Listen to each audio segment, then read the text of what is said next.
अस्सलाम वालेकुम व्यूअर्स। इस वीडियो में हमें सेकेंड ईयर की फ़िज़िक्स के chapter number 18 dawn of modern physics के शॉर्ट क्वेश्चन नंबर 11 से लेकर शॉर्ट क्वेश्चन नंबर 15 तक डिस्कस करने हैं।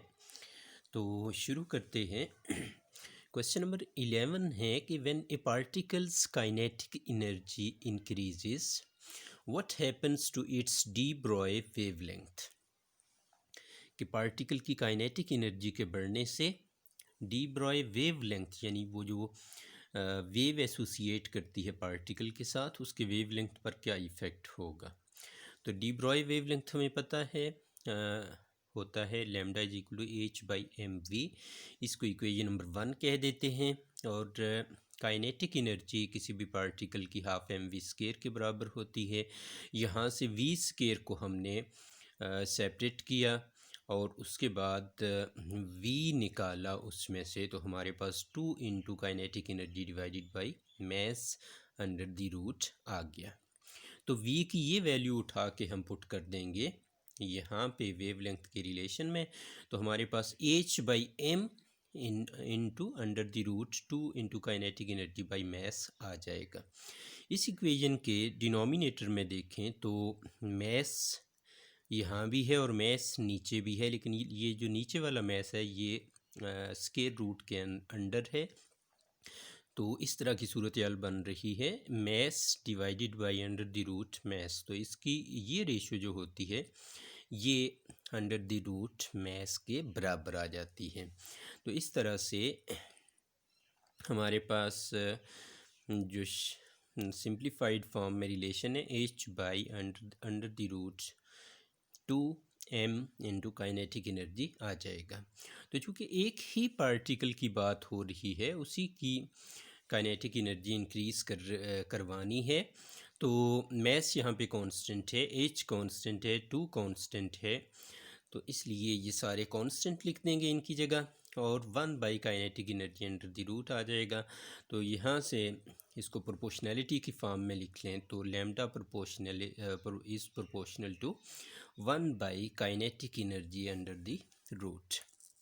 तो यहाँ से ये पता चला कि काइनेटिक एनर्जी अगर इंक्रीज़ करेगी तो लैम्डा शॉर्ट होगा, लैम्डा की वैल्यू स्मॉल होगी। मतलब ये कि किसी पार्टिकल की काइनेटिक एनर्जी के इंक्रीज़ करने से उसके साथ जो वेव है वो स्ट्रॉन्ग होना शुरू हो जाती है, उस वेव का वेव लेंथ शॉर्ट होना शुरू हो जाता है, यानी उसकी एनर्जी बढ़ना शुरू हो जाती है। मतलब ये कि उसका जो वेव एस्पेक्ट है वो स्ट्रॉन्गर होना शुरू हो जाता है।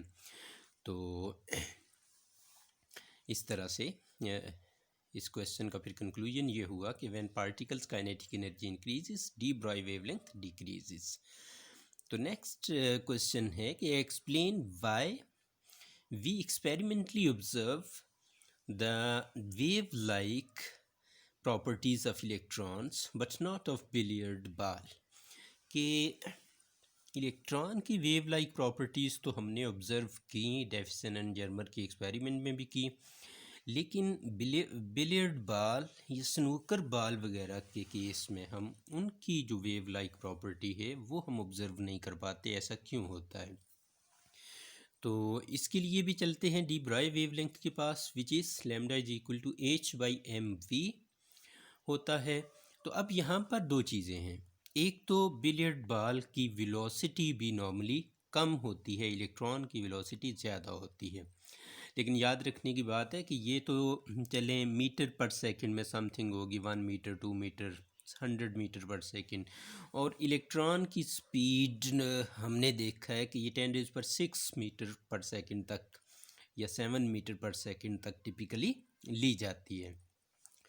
तो अगर तो स्पीड के साथ हम देखें तो बिलियर्ड बॉल की स्पीड कम है और स्पीड कम होने से वेवलेंथ को बढ़ना चाहिए, लेकिन यहाँ पर सिर्फ स्पीड नहीं है बल्कि मैस भी है। तो मैस के हवाले से देखें तो मैस इलेक्ट्रॉन का बहुत कम है। हम जानते हैं इट इज़ 9.1 इंटू 10⁻31 किलोग्राम होता है, और बिलियर्ड बॉल का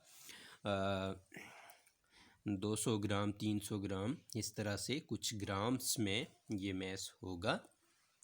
तो ये जो मैस का डिफरेंस है ये बहुत ही ज़्यादा है, -31 एक तरफ और एक तरफ 10⁻⁻² होगा या 10⁻⁻1 होगा, इस तरह से होगा। तो ये पावर्स में 10⁻28-29 का फ़र्क आ जाएगा। तो ये जो मैसेस में डिफरेंस है ये बहुत ज़्यादा है। इसलिए मैस का अगर देखें तो चूँकि मैस भी बिलियर्ड बॉल का ज़्यादा है, तो मैस के ज़्यादा होने से वेवलेंथ को कम होना चाहिए, वेलोसिटी के कम होने से वेवलेंथ को बढ़ना चाहिए।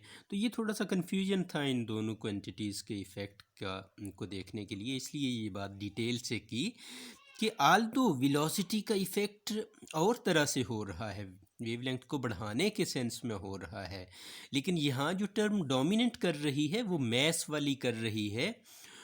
तो यहाँ पे मैस ऑफ इलेक्ट्रॉन बहुत ही स्मॉल होता है as compare to mass of ball. लिहाजा हम जो मेन इफ़ेक्ट यहाँ पर होगा वो मैस की वजह से होगा। हम v को यहाँ पे कांस्टेंट ले लेंगे, h/v को हम कांस्टेंट के तौर पर ले लेंगे, और लैम्डा पर इफ़ेक्ट हम मैस का देखेंगे। तो मैस का के साथ लैम्डा का चूँकि इन्वर्स रिलेशन बन रहा है, इसलिए मैस बिलियर्ड बॉल का ज़्यादा होता है, मैस ज़्यादा होगा, वेवलेंथ स्मॉल होगा। तो और मैस ऐसा वैसा स्मॉल भी नहीं है, मैस जो इलेक्ट्रॉन का बहुत स्मॉल है। अगर बिलियर्ड बॉल के सेंस में बात करें तो mass of billiard ball is much much greater than that of electron. Therefore D ब्राई वेवलेंथ जो एसोसिएट करेगा बिलियर्ड बॉल के साथ वो इतना स्मॉल होगा कि उसे मेजर करना मुश्किल होगा, नामुमकिन होगा। Hence we can not observe the wave like properties of billiard ball.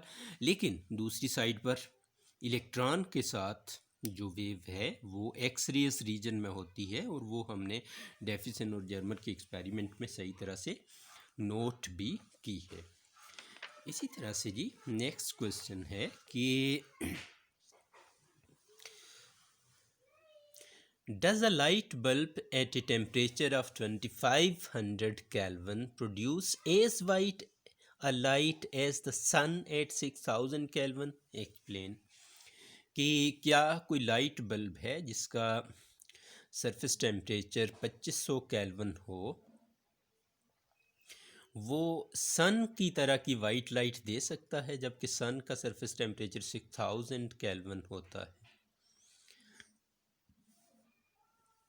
तो इस चीज़ को हमें एक्सप्लेन करना है, और ये श्योरली ब्लैक बॉडी रेडिएशंस के पास जाना है हमें कि no, a light bulb at a temperature of 2500 kelvin does not produce as white a light as the sun at 6000 kelvin. Temperature का बहुत ज़्यादा डिफरेंस नज़र आ रहा है यहाँ पे, और रिलेशन जो हमें इस्तेमाल करना है वो इस्तेमाल करना है वेन्स डिस्प्लेसमेंट लॉ वाला, कि जिसके मुताबिक colour of the light depends on their surface temperature, product of lambda m into T is a constant.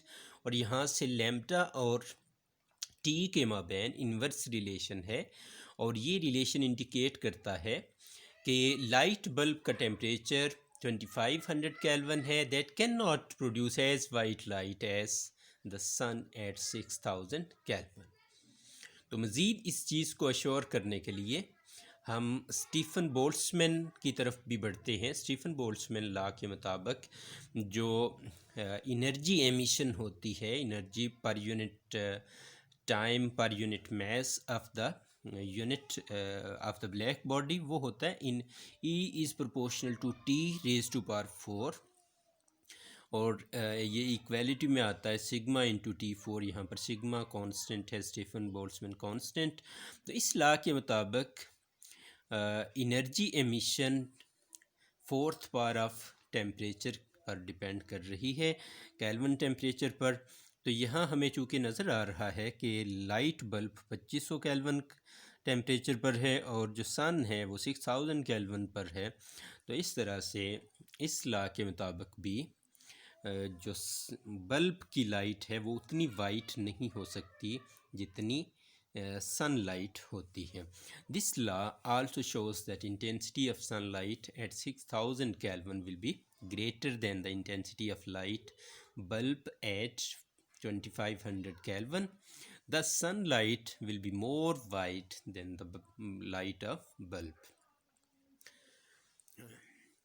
Next question है कि a beam of red light and a beam of blue light have exactly the same energy.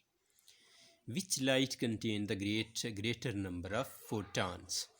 कि red light और blue light की beams हैं, उन दोनों की same energy है, तो नंबर ऑफ़ फोटॉन्स किसके पास ज़्यादा होंगे?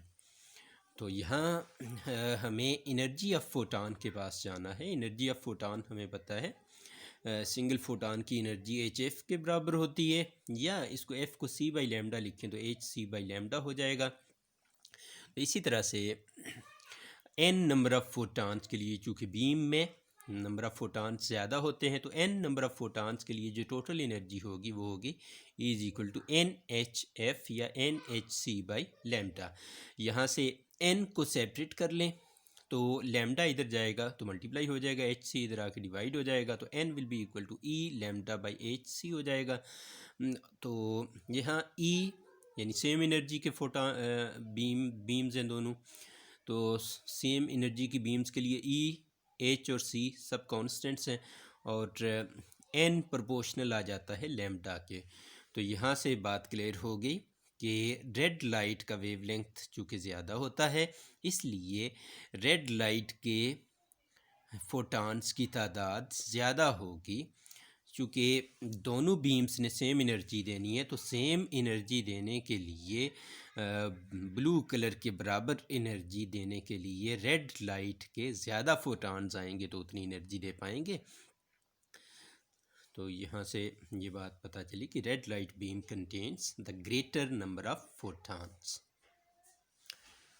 नेक्स्ट क्वेश्चन है कि in Compton scattering experiment, an electron is scattered straight ahead in the direction of the incident X-rays.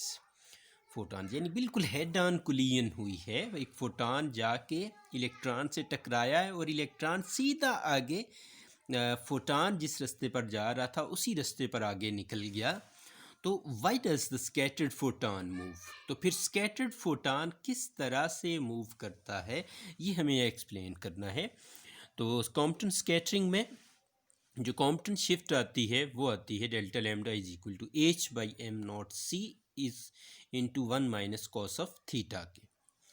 तो scattering of photon depends on energy of incident photon, कि incident photon की energy किस तरह से है। अगर इंसिडेंट फोटॉन की energy कम हो rest mass energy of electron से, तो इस केस में क्या होगा कि इस केस में जो फोटॉन होगा वो रीबाउंड हो जाएगा after collision having scattering angle 180 degree. यानी दोबारा कहूँगा कि एनर्जी ऑफ इंसिडेंट फोटॉन अगर rest mass energy of electron से कम होगी तो फोटॉन टकराने के बाद उसी रास्ते पर वापस आ जाएगा by making an angle 180 degree. और कॉम्पटन शिफ्ट इस केस में जो होगी, जब यहाँ 180 डिग्री पुट करेंगे तो काज 180 डिग्री -1 होगा, तो माइनस इस माइनस से कट जाए मिल के प्लस बनाएगा, तो 1 + 1 2 हो जाएगा, तो कॉम्पटन शिफ्ट आ जाएगी 2h बाई एम नॉट सी के बराबर। इसी तरह से अगर इंसिडेंट फोटॉन की एनर्जी ग्रेटर हो rest mass energy of the electron से, तो इस केस में जो फोटॉन होगा वो उसी के साथ उसको खींचता हुआ आगे की तरफ बढ़ेगा, धकेलता हुआ आगे की तरफ बढ़ेगा, और उसका जो स्कैटरिंग एंगल होगा वो 0 डिग्री होगा इनिशियल डायरेक्शन के, और इस केस में कॉम्पटन शिफ्ट नहीं होगी, there will be no Compton shift in wavelength. तो मतलब ये हुआ कि इंसिडेंट फोटॉन की एनर्जी पर डिपेंड कर रहा है। अगर इंसिडेंट फोटॉन की एनर्जी कम है rest mass energy of electron से, तो फोटॉन रीबाउंड हो गया, रिफ्लेक्ट बैक कर गया। तो जब energy of incident photon greater है rest mass energy of electron के, तो इस केस में वो सीधा उसी इलेक्ट्रॉन के साथ अगली डायरेक्शन में ही फॉरवर्ड डायरेक्शन में गया और उसमें कोई कॉम्पटन शिफ्ट नहीं आया, जबकि पहले केस में डबल कॉम्पटन शिफ्ट हो गया है। यानी h/m0c को कॉम्पटन वेवलेंथ कहते हैं, तो डबल ऑफ कॉम्पटन वेवलेंथ के बराबर जो शिफ्ट है वो आएगा। Thank you.